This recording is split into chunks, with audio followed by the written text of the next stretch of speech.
Hey there, second graders. Welcome to your visual learning lesson. This morning we're going to be looking at how to add tens and ones on the open number line. Yesterday you should have learned how to add your tens on the number line, and now we're focusing on the tens and the ones in our numbers. So let's go ahead and get ourselves started to see how we're going to do this.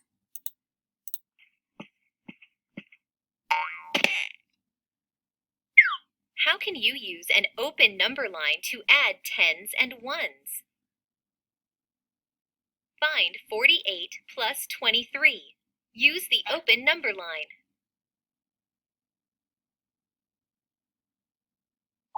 One way to find this sum is to place 48 on the number line and show jumps by tens and ones.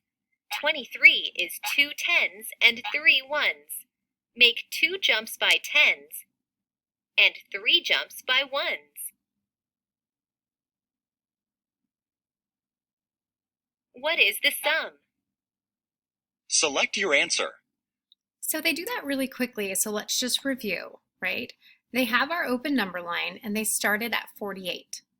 And then they jumped 10, 10, which equals 20, right? Because I've got to do 23. So they did the two tens first, and then they did 1 plus 1 plus 1, because 20 plus 3 is 23. Okay, remember the number that we end on after we make our jumps is our sum. So what number is it? Yes, if you said 71, you were correct. The sum of 48 and 23 is 71. How can you tell that 23 has been added to 48? What this question is asking you is, can you tell on your jumps that you jumped the right amount? Do our jumps show 23? Well, we can double check, right? 10, 20, 21, 22, 23. Yes, it does show that 23 has been added to 48. The sum of the jumps is 10 plus 10 plus 1 plus 1 plus 1.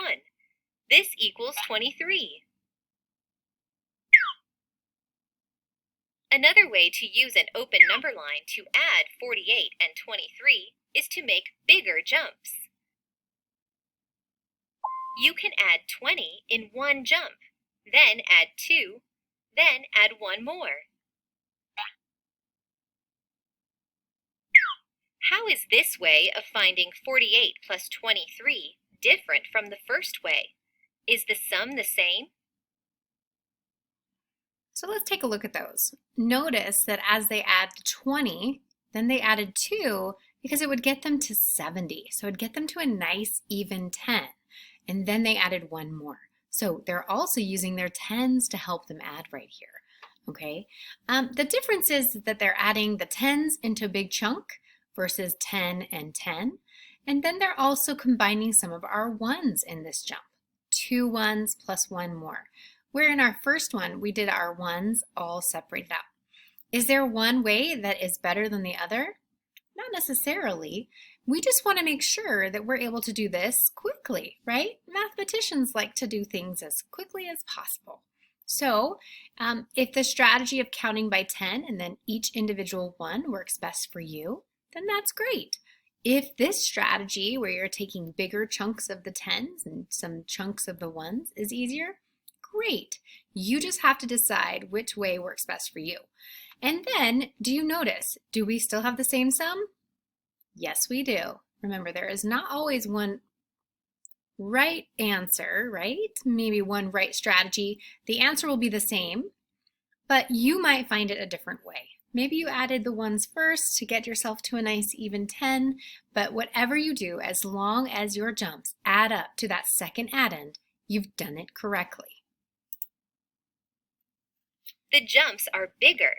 The first jump shows counting on by 2 tens to get to 68. The smaller jumps show counting on 2 ones and then 1 more. The sum is the same.